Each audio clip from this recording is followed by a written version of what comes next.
Alors, le chapitre 2, l'arithmétique dans n. Alors, l'arithmétique, c'est l'étude des propriétés qui découlent de la divisibilité. Alors, justement, on va commencer par définir la divisibilité dans n. Soit b est un entier naturel non nul et a appartient à n, nous disons que b divise a si et seulement si il existe k appartenant à n tel que a égale k fois b. Donc, dans ce cas, on dit que A est un multiple de B, ou B est un diviseur de A. Ben, on dit aussi que A est divisible par B. Ok? Alors, cette notion s'appelle la divisibilité dans N. Si vous vous rappelez, dans le cours 1102, nous avons démontré que la divisibilité est une relation d'ordre sur l'ensemble n étoiles. Elle est réflexive, elle est antisymétrique et elle est transitive. Bon, dans ce qui suit, on va voir quelques propriétés élémentaires de la divisibilité dans n. La première, c'est que b divise a si et seulement si la fraction a sur b est un entier. Hein? Ça vient de la définition, puisque quand est-ce que b divise a? Lorsque a s'écrit sous la forme k fois b. D'accord? Donc a sur b est un entier. Alors, la deuxième propriété, pour tout a dans n, on a a divise 0. Pourquoi a divise 0 d'après la définition? Est-ce que je peux écrire 0 sous la forme n entier fois a? Ben oui, 0 c'est égal à a fois 0. Donc, pour tout a dans n, nous avons a divise 0 et 1 divise a. Pourquoi 1 divise a? Puisque là aussi, je peux écrire a comme étant 1 fois a. D'accord? Donc, 1 divise a pour tout a. Alors, la troisième propriété, si a divise b, alors a est inférieur ou égal à b, ou b égale à 0. Là aussi, ça découle de la définition, puisque a divise b, ça veut dire b est un multiple de a, donc b s'écrit sous la forme k fois a, avec k appartient à n. Ben, si k égale à 0, d'accord, c'est que b égale à 0, et si k est différent de 0, donc b est supérieur ou égal à a. B égale a, 2a, 3a, donc b est supérieur ou égal à a. Donc lorsque a divise b, il y a deux possibilités, ou b égale à 0, ou alors b doit être supérieur ou égal à a. Et donc, comme conséquence immédiate, si a divise b, avec b est différent de 0, on a nécessairement quoi alors? On a nécessairement que a est inférieur ou égal à b. La quatrième propriété, elle exprime que la relation divise est réflexive sur l'ensemble n. Pour tout a dans n, nous avons a divise a. D'accord? Et la cinquième, elle exprime le fait qu'elle est antisymétrique. Donc, si a divise b et b divise a, alors a égale b. N'est-ce pas? Si a est de la forme k fois b, et b est de la forme k' fois a, alors un peu de calcul, ça va donner que k fois k' égale à 1. Dans n étoiles, nous avons nécessairement k égale k' et a égale k égale k' égale 1 et a égale b. La sixième, c'est pour exprimer la transitivité. Hein, si a divise b et b divise c, alors nécessairement a divise c. Et la dernière, la septième, si A divise B1, divise B2 et divise Bn, alors A divise toute combinaison linéaire de ces entiers, c'est-à-dire tout entier de la forme alpha1 B1 plus alpha2 B2 plus alpha-n Bn. C'est tout à fait normal puisque si A divise B1, B2, Bn, donc B1 s'écrit K1 fois A, B2 s'écrit K2 fois A, Bn s'écrit Kn fois A, et alors alpha 1 B1 plus alpha 2 B2 plus alpha n Bn, c'est alpha 1 K1A plus alpha 2 B2 K2A plus alpha n Kna, donc je peux prendre A en facteur d'un certain entier gamma, et donc A divise cette combinaison linéaire alpha 1 B1 plus alpha n Bn. La division euclidienne dans n. Alors, l'une des propriétés fondamentales de n, c'est la division euclidienne, c'est-à-dire la division avec un quotient et un reste. Donc, d'une façon intrinsèque, pour tout entier A et pour tout entier non nul B, je peux diviser A par B, une division euclidienne, c'est-à-dire il existe un couple unique d'entiers, Q0, R0. Q0 va être appelé le quotient de la division et R0 le reste, tel que A égale B fois Q0 plus R0 avec R0 est plus grand ou égal à 0 et inférieur strictement à B. Ben, c'est exactement en fait ce que vous faites quand vous divisez par exemple 8 par 3, eh bien vous allez avoir un quotient égal à 2, 2 fois 3, 6, donc le reste c'est égal à 2. Et vous avez bien que 8 est égal à 2 fois 3 plus le reste, 2 fois 3 plus 2. Ok. Donc d'une façon générale, si A est un entier naturel et B est un entier non nul, alors on peut diviser A par B, une division euclidienne, et on peut alors écrire A sous la forme B fois Q0 plus R0, avec R0 est plus grand ou égal à 0 et inférieur strictement à B. Hein. Q0 et R0 sont uniques. D'accord? Alors, ce genre de problème s'appelle problème d'existence et d'unicité, parce qu'on doit d'abord démontrer l'existence de Q0 et R0, et ensuite, il faut démontrer leur unicité. Alors, d'abord, pourquoi Q0 et R0 existent? D'accord? Alors, je vais considérer l'ensemble A, l'ensemble des entiers Q dans N, tel que A moins BQ est plus grand ou égal à 0. Cet ensemble A est différent de vide, parce qu'il contient 0. Pourquoi 0 appartient à A? Parce que pour Q égale à 0, on a A moins 0, c'est plus grand ou égal à 0. A est un entier naturel. Donc A est différent de vide, et A est un ensemble fini. En fait, il est majoré par A. Majoré dans N, ça veut dire il est fini en fait. Il est majoré par A. Pourquoi il est majoré par A? Parce qu'en fait, dès que Q est supérieur ou égal à A plus 1, d'accord, l'élément Q ne peut plus être dans A. Regardez, A moins BQ est positif, ça veut dire quoi? Ça veut dire BQ est inférieur ou égal à A. Ok, B fois 0, c'est 0, c'est inférieur ou égal à A. B fois 1, c'est peut-être inférieur ou égal à A. B fois 2, B fois 3, etc. Mais à un moment donné, on va avoir un certain Q, tel que B fois Q soit supérieur strictement à A, n'est-ce pas?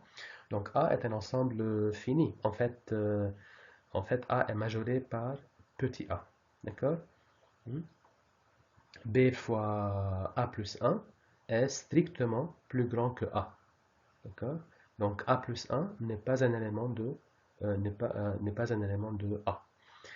Et donc, un ensemble fini de n qui est non vide, qu'est-ce qu'il possède? Un plus grand élément. Soit Q0, le plus grand élément de A. Donc, Q0 s'écrit, donc on a A moins BQ0 est positif. Cette quantité A moins BQ0, je l'appelle R0. C'est un élément positif. Et donc, vous voyez là, qu'est-ce que j'ai? J'ai A égale BQ0 plus R0. D'accord? Alors, R0 est plus grand ou égal que 0, ok. Reste à vérifier que R0 est strictement inférieur à B. Qu'est-ce qui se passe si R0 n'est pas strictement inférieur à B? Sinon, on a R0 est supérieur ou égal à B. Qui est R0? Remplaçons. R0 c'est A moins B Q0. Donc A moins B Q0 est supérieur ou égal à B. D'accord? Et donc A moins B Q0, puisqu'il est supérieur ou égal à B, il s'écrit sous la forme B plus S, avec S est plus grand ou égal que 0. Et donc, on a au final que A moins Q0 plus 1 fois B est égal à S, qui est plus grand ou égal que 0. Cela signifie quoi? Cela signifie que l'entier Q0 plus 1, il appartient à A. Parce qu'on a A moins Q0 plus 1 fois B est plus grand ou égal que 0. Or, ceci est impossible. Pourquoi c'est impossible? Parce que Q0 c'est le plus grand élément de A. Donc je ne peux pas avoir que Q0 plus 1 appartient à A aussi. Donc ça, c'est une contradiction. Et donc, L0 est plus petit que B. Ok. Lorsque j'ai supposé que L0 est plus grand ou égal que B, j'ai obtenu une contradiction. Donc, L0 est strictement inférieur à B. Donc, le problème d'existence est résolu. D'accord. Hein, on a Q0, on a L0, tel que A égale B fois Q0 plus L0. Et de plus, on a vérifié que L0 vérifie, enfin, il est compris entre comme ça, 0 et B. Bon, reste le problème d'unicité. Alors, pour démontrer que Q0 et L0 sont uniques, on va supposer que A égale B, Q0 plus L0, et on va supposer que A aussi s'écrit sous la forme B, P plus S. Donc, avec toujours L0, il est entre 0 et B, et S, il est aussi entre 0 et B. Qu'est-ce qu'il faut démontrer en fait? Il faut démontrer que Q0 est égal à P et L0 est égal à S. Hein, comme ça, Q0 et L0 seront uniques. Bon, on a A égale BQ0 plus L0 et A égale BP plus S. Donc BQ0 plus L0 est égal à BP plus S. Donc B facteur Q0 moins P est égal à S moins L0. Et donc B divise l'entier naturel S moins L0. Hein, pourquoi j'ai mis valeur absolue? Parce que S moins L0, ça peut être négatif. Hein. Ça peut être positif, ça peut être négatif. J'ai mis valeur absolue, j'obtiens un entier naturel. Et on a B fois un entier égale S moins L0. Donc B, il divise S moins L0 en valeur absolue. Alors d'après l'une des propriétés que nous avons étudiées tout à l'heure, c'est la propriété numéro 3, hein, puisque B il divise S moins R0, alors on a deux possibilités, ou S moins R0 est égal à 0, ou B est inférieur ou égal à S moins R0. Mais regardez, est-ce que B peut être inférieur ou égal à S moins R0? En fait, non. Pourquoi? Parce que, vous voyez, vous avez R0, il est compris entre 0 et B strictement, S aussi, et donc S moins R0 est strictement inférieur à B. Donc cette possibilité est à écarter. Qu'est-ce qu'il nous reste alors? Que S moins R0 est égal à 0. Alors vous avez A égale BQ0 plus R0 égale BP plus S. Je peux remplacer S par R0. On simplifie.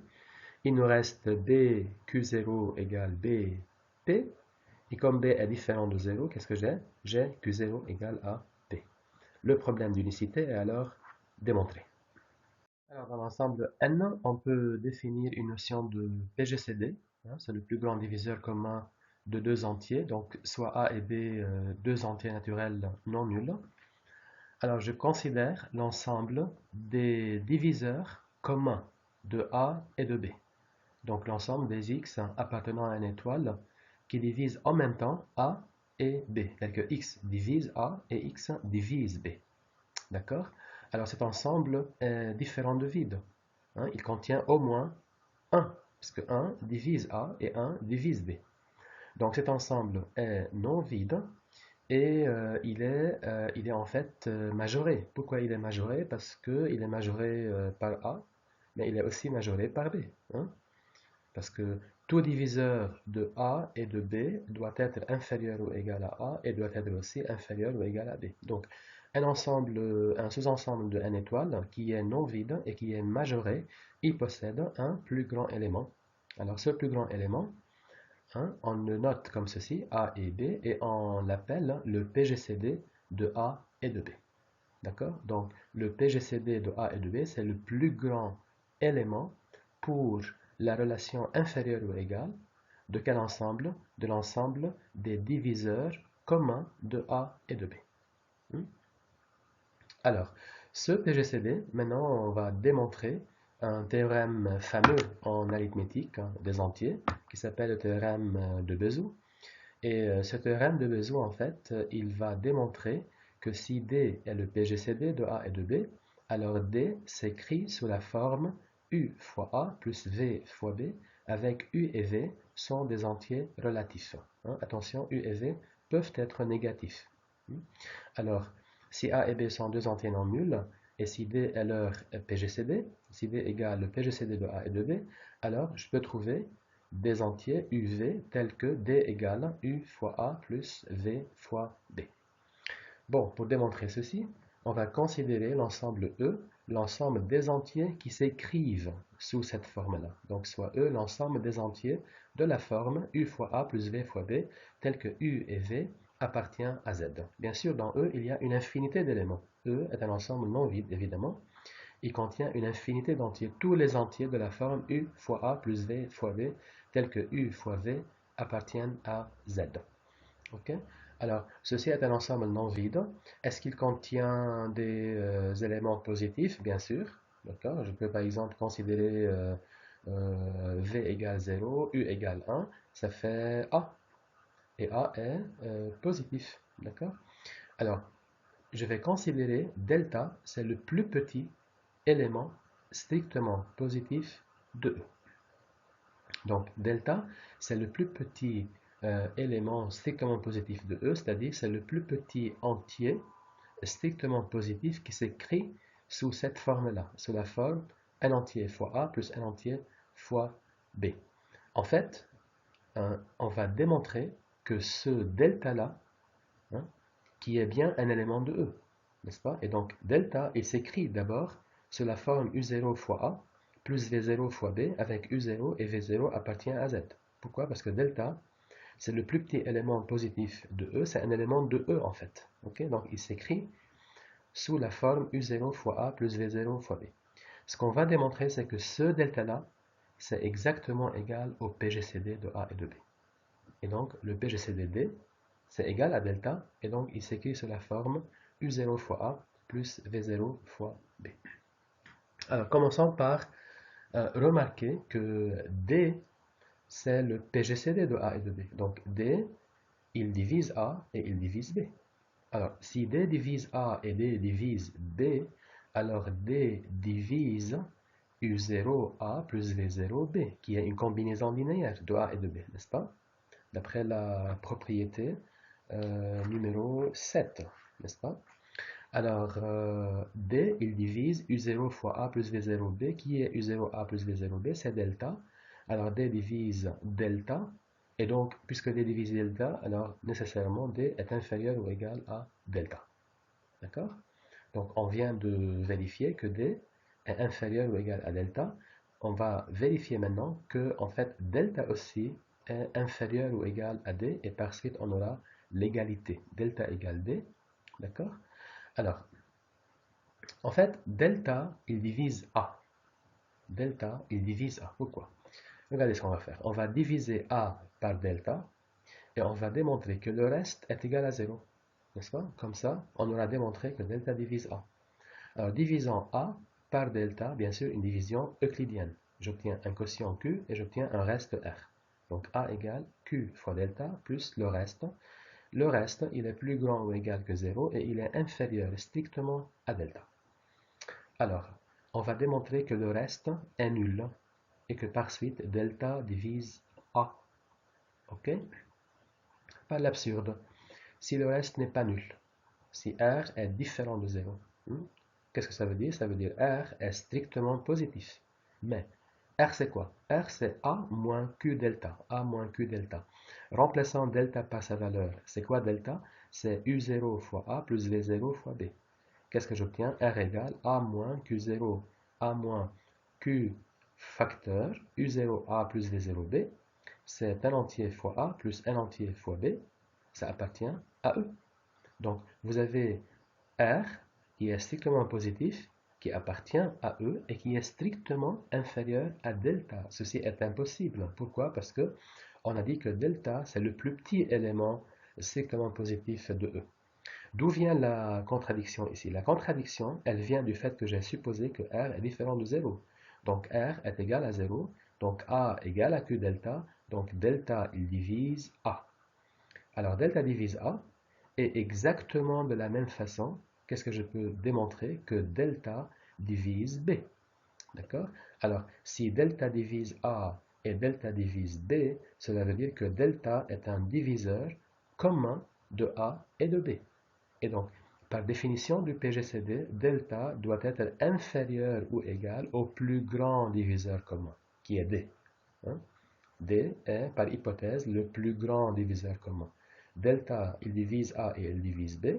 C'est un diviseur commun de A et de B. Donc, delta doit être inférieur ou égal au plus grand diviseur commun qui est D. Et donc, delta inférieur ou égal à D. Or, déjà, nous avions que D est inférieur ou égal à delta. Conclusion, delta égale à D. Et donc, D, c'est égal à delta, c'est égal à U0A plus V0 fois B. Donc, le théorème de Bézout, il démontre que si D est le PGCD de deux entiers non nuls A et B, alors D s'écrit sous la forme U fois A plus V fois B avec U et V sont des entiers. Alors, ce théorème de Bézout a deux conséquences importantes, hein, corollaire 1 et corollaire 2. Dans le corollaire 1, on va démontrer que D est le PGCD de A et de B, si et seulement si. Premièrement, D divise A et D divise B. Et deuxièmement, à chaque fois que D' divise A et D' divise B, on a D' divise D. Qu'est-ce que ça veut dire en fait le corollaire 1? Vous voyez la définition D égale A et B. Nous avons dit D égale A et B, ça veut dire c'est le PGCD, c'est le plus grand diviseur commun pour la relation inférieure ou égale. Il est vraiment le plus grand diviseur commun de A et de B pour la relation inférieure ou égale. On va démontrer que c'est équivalent à dire que D est le plus grand diviseur, diviseur commun pour la relation D. C'est le plus grand parmi les diviseurs communs de A et de B, mais pour quelle relation? Pour la relation divise. Ça veut dire que D est un diviseur commun, et si D' est un autre diviseur commun de A et de B, alors qu'est-ce qu'on doit avoir? D' divise D. Dans la première définition, D est un diviseur commun de A et de B, et si D' est un autre diviseur commun de A et de B, alors D' est inférieur ou égal à D. Ici, D' divise D. En fait, le corollaire 1, et grâce au théorème de Bézout, on va démontrer que ces deux définitions sont équivalentes. D'accord? Donc, il y a une équivalence à démontrer, donc il y a une condition nécessaire et une condition suffisante. Pour la condition nécessaire, on a ceci par hypothèse. D est le plus grand diviseur commun pour la relation inférieure ou égale. D'accord? Alors, montrons ceci. On doit démontrer premièrement et deuxièmement. Premièrement, c'est donné par hypothèse, puisqu'on a que D divise A et D divise B. D'accord? Deuxièmement, supposons que D' divise A et D' divise B. Alors, comme D est le PGCD de A et de B, et d'après le théorème précédent de Bézout, je peux écrire D sous la forme U fois A plus V fois B avec U et V sont des entiers. D'accord? Et puisque on a supposé que D' divise A et D' divise B, alors D' divise aussi U A plus V B. Et donc D' divise D. D'accord? Donc la condition nécessaire est démontrée. Pour la condition suffisante, elle est très simple. D'accord? Donc supposons qu'on a premièrement et on a deuxièmement, et démontrons que D est le PGCD de A et de B. D'accord? Alors, d'abord, est-ce que D est un diviseur commun de A et de B? Oui, par hypothèse. Regardez, D il divise A et D il divise B. Deuxième condition, si D' divise A et D' divise B, donc si D' est un diviseur commun de A et de B, je dois démontrer que D' est inférieur ou égal à D. Or, si D' divise A et D' divise B, d'après l'hypothèse, qu'est-ce que j'ai? D' divise D. Donc, D' divise D, donc D' est inférieur ou égal à D. D'accord? Alors, corrigez ici, ce n'est pas B, c'est D. D'accord? Et donc, on a D, c'est le PGCD de A et de B. Donc, les deux définitions sont équivalentes. D, c'est le PGCD, donc le plus grand des diviseurs communs pour la relation inférieure ou égale, ou le plus grand des diviseurs communs pour la relation D. C'est deux définitions qui sont équivalentes. Voilà. Ça, c'est la première conséquence. La deuxième conséquence du théorème de Bézout, eh ben, c'est le corollaire 2. Si A et B sont deux entiers non nuls, A et B égale 1, donc leur PGCD est égal à 1. si et seulement si. Donc là, ça devient une condition nécessaire et suffisante. Il existe U et V dans Z tel que U fois A plus V fois B égale à 1. D'accord? Pour D différent de 1 quelconque, qu'est-ce qu'on a dit? Si D égale A et B, le théorème de Bézout, il dit il existe U et V. Donc c'est une condition dans un sens. D'accord? Si D est le PGCD de A et de B, alors il existe U et V dans Z tel que D égale U fois A plus V fois B. Lorsque le PGCD est égal à 1, on a une équivalence, une condition nécessaire et suffisante. Bien. La condition nécessaire, si 1 égale A et B, bon, appliquons le théorème de Bézout. Qu'est-ce qu'il dit le théorème de Bézout? Il existe U et V tel que U fois A plus V fois B égale D. Bon, D égale 1, très bien, égale 1. OK? Donc la condition nécessaire découle immédiatement du théorème de Bézout. La condition suffisante, supposant que il existe U et V dans Z, tel que U fois A plus V fois B égale 1. Et avec ceci, je dois démontrer que le PGCD de A et de B est égal à 1. D'accord? Donc, deux choses. Est-ce que 1 est un diviseur commun de A et de B? Bien sûr que oui. 1 divise A et 1 divise B. Maintenant, si D' divise A et D' divise B, qu'est-ce qui se passe? Alors, D' divise U fois A plus V fois B. Donc, D' divise 1. Et donc, D' c'est égal à 1. Donc, en fait, pratiquement tout diviseur commun de A et de B, c'est égal à 1. Donc, le PGCD, c'est égal à 1. D'accord? Donc, ça, c'est un cas très important du théorème de Bézout, lorsque A et B égale à 1. Dans ce cas, en fait, on donne une définition. Si le PGCD de A et de B est égal à 1, on dit par définition que A et B sont premiers entre eux. D'accord? Par exemple, 8 et 13. 8 et 13 sont premiers entre eux. Leur PGCD est égal à 1. Leur plus grand diviseur commun est égal à 1. Et donc, certainement, vous pouvez trouver U et V dans Z, tel que U fois A plus V fois B est égal à 1. Bien, maintenant, on va définir la notion de PPCM dans N étoile, hein, plus petit multiple commun, donc soit A et B des entiers non nuls. Eh bien, je vais considérer l'ensemble des multiples communs de A et de B. Donc, l'ensemble de tous les X dans N étoile qui sont multiples de A et multiples de B. Bien sûr, c'est un ensemble non vide. Hein. C'est un sous-ensemble de N étoile qui est non vide parce qu'il contient AB. AB est un multiple de A et AB est un multiple de B. Hein. AB, 2AB, 3AB, etc. Donc, ceci est un ensemble non vide. Il possède un plus petit élément et ce plus petit élément, pour la relation inférieure ou égale, est appelé le PPCM de A et de B et il est noté comme ceci, A ou B. D'accord? Donc, le PPCM de A et de B, par définition, c'est le plus petit élément pour la relation inférieure ou égale de l'ensemble des multiples communs de A et de B. D'accord? Dans N étoile. Alors, comme tout à l'heure, dans la proposition suivante, on va démontrer que cette définition du PPCM est équivalente à la définition suivante qui est A divise M et B divise M.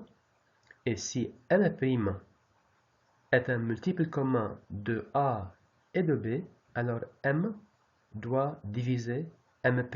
Hein, ici c'est M', corrigé, ici c'est M'. D'accord? Donc, dire que M est le plus petit multiple commun de A et de B pour la relation inférieure ou égale, c'est équivalent à dire, c'est la même chose, hein, que dire que M est le plus petit multiple commun de A et de B pour quelle relation? Pour la relation divise. Donc je répète, ici c'est M divise M'. Hein, M divise M'. Donc on va démontrer l'équivalence des deux définitions. Alors, condition nécessaire, on n'a pas l'hypothèse que M c'est le PPCM de A et de B. C'est le plus petit pour inférieur ou égal, hein, multiple commun de A et de B. C'est un multiple commun et c'est le plus petit. D'accord? Ça, c'est l'hypothèse. Donc, on doit démontrer ces deux conditions. D'abord, est-ce que M est un multiple de A et M est un multiple de B? Oui, par hypothèse. Hein, puisqu'on a par hypothèse que M, c'est le PPCM. D'accord? Donc, deuxième condition, soit M' dans N étoile tel que A divise M' et B divise M'. C'est-à-dire M' est un multiple commun de A et de B. Qu'est-ce qu'on doit démontrer ici? On doit démontrer que m divise m'. Alors, toujours la même technique pour démontrer que m divise m'. D'accord? Je vais diviser m' par m, une division euclidienne, et on va démontrer que le reste est égal à 0. D'accord? Donc, m', ça donne q fois m plus r. Hein, si on divise m' par m, on obtient un quotient q et un reste r. m' égale q fois m plus r. Le reste, il est plus grand ou égal que 0 et il est strictement inférieur à m. D'accord? Moi, je veux démontrer que m divise m'. On va démontrer que r, le reste, est égal à 0. Alors, par l'absurde, supposons que r est différent de 0, alors r est strictement positif et il est strictement inférieur à m. Et donc, nous avons par cette égalité que r est égal à m' moins q fois m. Mais regardez, m' est un multiple de a et de b. M aussi est un multiple de a et de b. Donc, m' moins que m est un multiple de a et de b. Donc, r est un multiple de a et de b. Il est strictement positif, il est strictement inférieur à m. Mais ça, c'est une contradiction. Pourquoi c'est une contradiction? Puisqu'on a par hypothèse que m, c'est le plus petit multiple commun de a et de b. D'accord? D'où vient la contradiction? Elle vient du fait que on a supposé que r est différent de 0. Donc r est égal à 0, r est égal à 0 et m' égale q fois m, et donc m divise m'. Donc voilà, la condition nécessaire est démontrée. Pour la condition suffisante, elle est très simple. Supposons qu'on a premièrement et deuxièmement, et montrons que m est le PPCM. Alors, d'abord, est-ce que m est un multiple commun de a et de b? Est-ce que a divise m et b divise m? Oui, par hypothèse. A divise m et b divise m. Ensuite, si m' est un multiple commun de a et de b, c'est-à-dire si a divise m' et b divise m', est-ce que m est inférieur ou égal à m'? Hein? Donc, soit m' appartenant à une étoile, tel que a divise m' et b divise m'. Ce que je veux démontrer ici, c'est que m est inférieur ou égal à m'. Or, regardez l'hypothèse, qu'est-ce qu'elle me dit? L'hypothèse, elle me dit que lorsque a divise m' et b divise m', qu'est-ce que j'ai? J'ai m divise m'. Donc, on a m divise m' par hypothèse. Et par suite, comme m' est différent de 0, qu'est-ce que j'ai? M est inférieur ou égal à m'. D'où m est le PPCM de a et de b. Donc, les deux définitions sont équivalentes. Dire que m est le plus petit multiple commun de a et de b pour la relation inférieure ou égale, c'est équivalent à dire que m est le plus petit élément parmi les multiples communs de a et de b, d'accord, pour la relation divise. Dans la proposition suivante, on va démontrer une formule très importante qui relie le PPCM et le PGCD de deux entiers A et B non nuls. Donc, si A et B sont deux entiers non nuls, on pose D égale le PGCD de A et de B et M le PPCM de A et de B. On a la formule suivante, A fois B égale M fois D.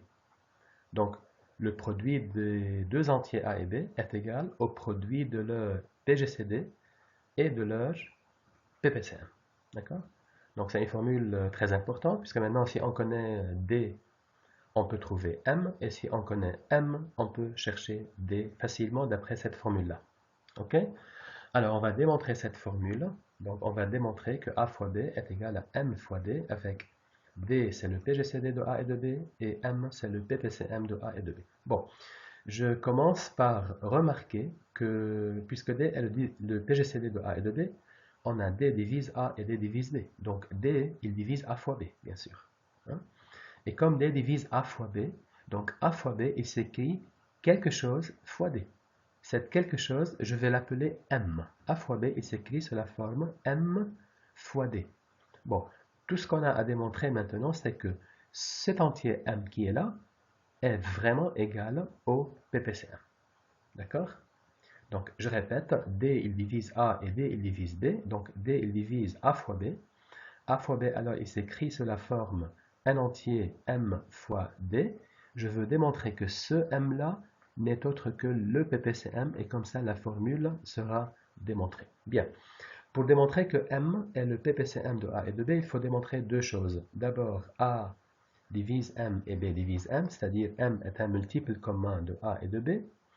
Et la deuxième chose, si M' est un multiple commun de A et de B, alors M divise M', hein, parce que M c'est le PPCM, il doit être le PPCM. Bien, commençons par la première condition. Pourquoi A divise M et B divise M, hein? Alors, comme D divise A et D divise B, puisque D est leur PGCD, je peux écrire A sous la forme alpha D et B sous la forme bêta D. D'accord? Alpha et bêta des entiers non nuls. Donc, A fois B, multipliant, A fois B, c'est alpha bêta D2. Mais déjà, AB, c'est M fois D. Donc, M fois D, hein, M fois D, c'est égal à alpha bêta D2. Et donc, on obtient que M fois D, c'est égal à alpha bêta D2.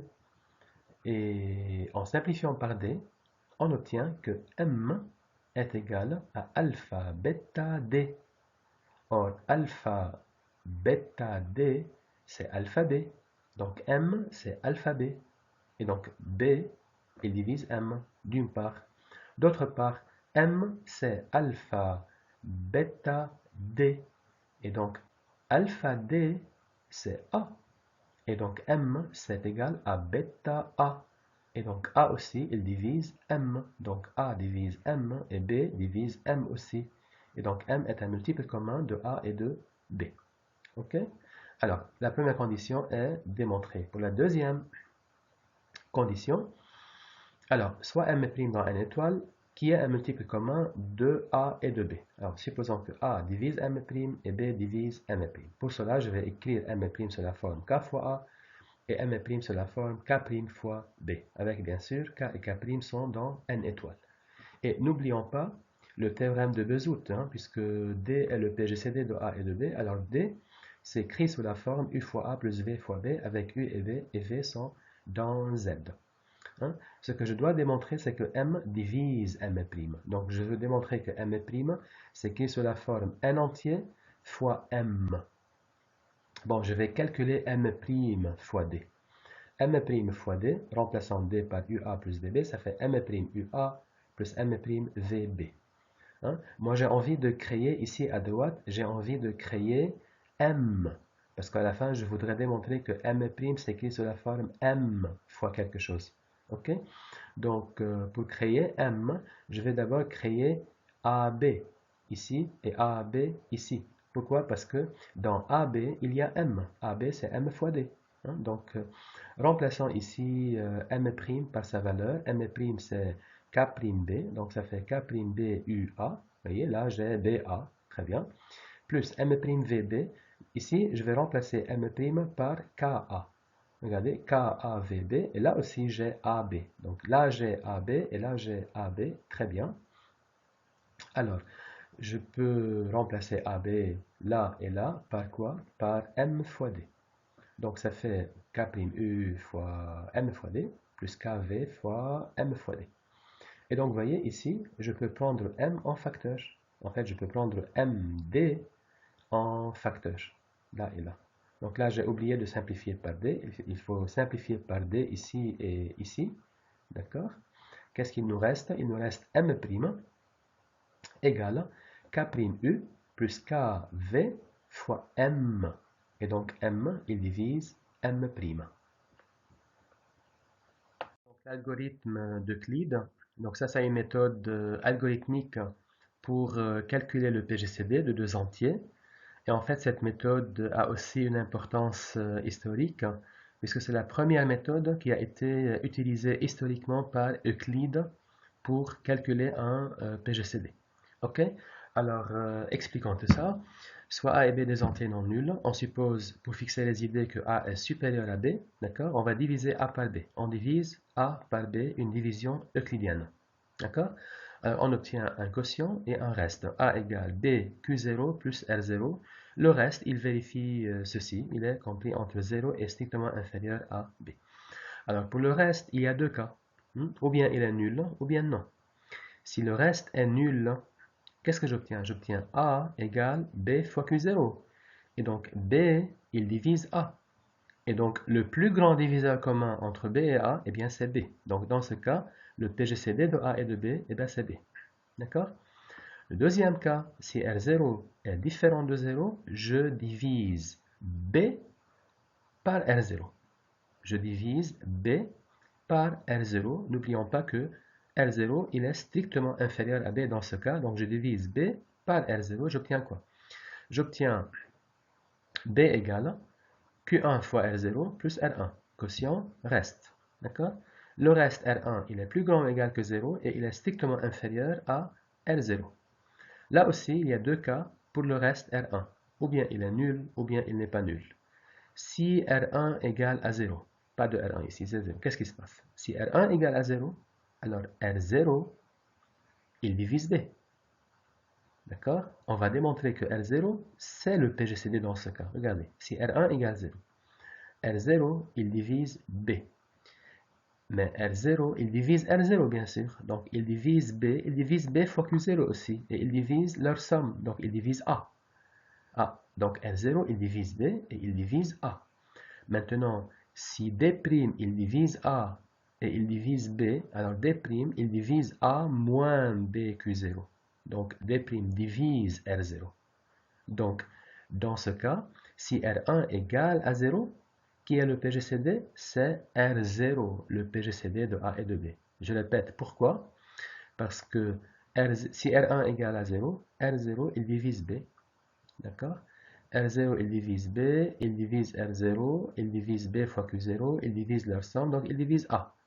Donc R0 est un diviseur commun de A et de B. Maintenant, si D' est un diviseur commun, si D' divise A et D' divise B, alors D' divise A moins B Q0 qui est R0. Donc R0 est vraiment le plus grand diviseur commun, c'est le PGCD. Hein? Alors le deuxième cas, qu'est-ce qui se passe si R1 est différent de 0? Si R1 est différent de 0, alors nous avons R1 strictement positif et il est strictement inférieur à R0. Dans ce cas, je divise R0 par R1. Je divise R0 par R1. J'obtiens un quotient Q2 et un reste R2. R0 égale Q2 R1 plus R2. Encore une fois, il y a deux cas. Le reste, il est ou bien nul, R2, ou bien il n'est pas nul. Si R2 égale 0, si R2 égale à 0, regardez, on va montrer que c'est R1 qui est le PGCD. C'est R1 qui est le PGCD. Pourquoi?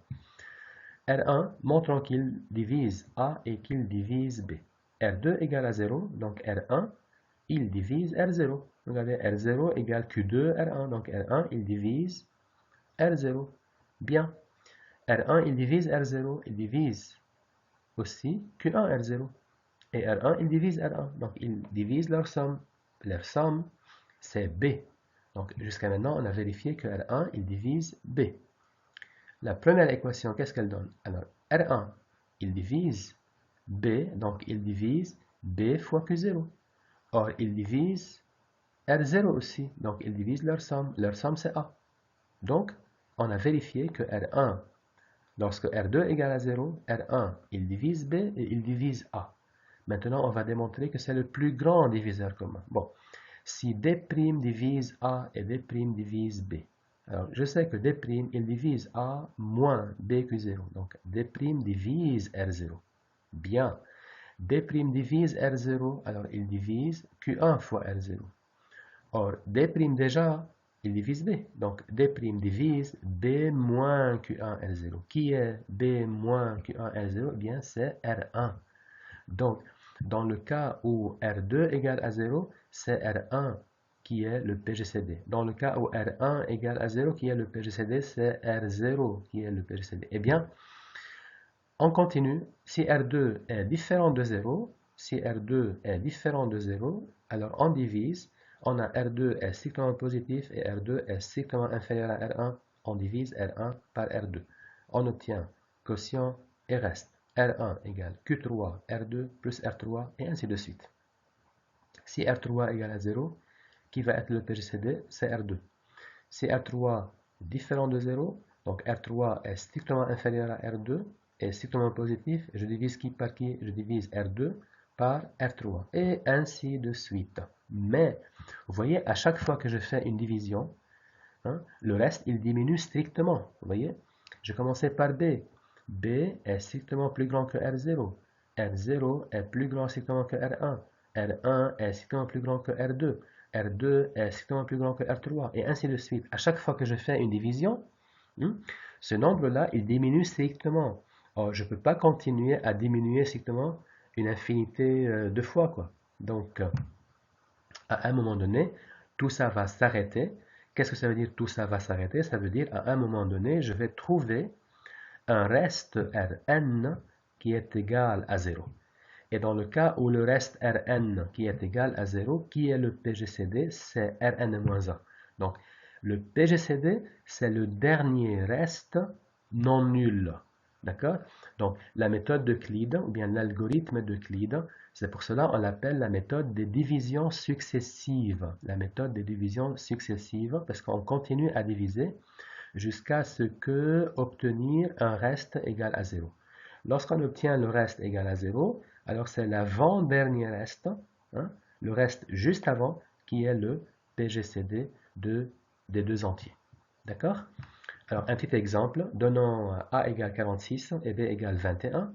Trouvons leur PGCD, trouvons leur PPCM et trouvons des entiers U et V dans Z tels que U fois A plus V fois B égale à 1. Donc, vous voyez là, d'après la question 2, je sais, d'après le théorème que nous avons démontré tout à l'heure, lorsque U fois A plus V fois B égale à 1, c'est que 1 est nécessairement leur PGCD. Alors, on va appliquer la méthode des divisions successives ou la méthode d'Euclide.